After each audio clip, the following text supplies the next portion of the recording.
এই পোলাপান যতক্ষণ তোর সংসারে টাকার ব্যালেন্স না হবে ততক্ষণ বিদেশের নাম নিবা না, ঋণ করে বিদেশ যাইবা না, প্রয়োজনে সিএনজি চালাইবা, প্রয়োজনে অটো চালাইবা, কাপড়ের দোকানে চাকরি করবা, মাটি কাটবা, মবিমানের দোকানে চাকরি করবা, বেকারিতে চাকরি করবা। কথা কোন ঠিক কি না বলেন?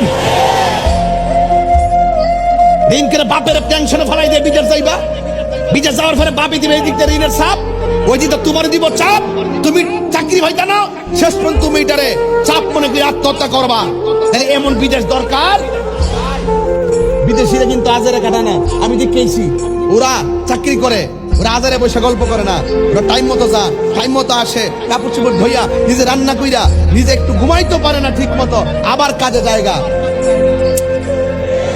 আগের মতন তো এখন বিদেশ নাই, আগে তো মোটামুটি চলছে, এখন তো যেই টাকা বছরে রুজি করে এই টাকা আকামাতি জায়গা। কথা কন ঠিক কিনা? নাইলে সে অবৈধ হয়ে যায়, আবার দেশে পাঠাই দিবে, এই ডরও তো আছে। আবার বাড়ির থেকে ঈদের সাপ, বিয়ার সাপ, বাড়ির সাপ, ঘরের সাপ, মোবাইলের সাপ, চেইনের সাপ, কত কিছুর চাপ প্রবাসীরা সহ্য করতে পারে না। এমন সংসারও আছে। কথা কন ঠিক না বেঠে?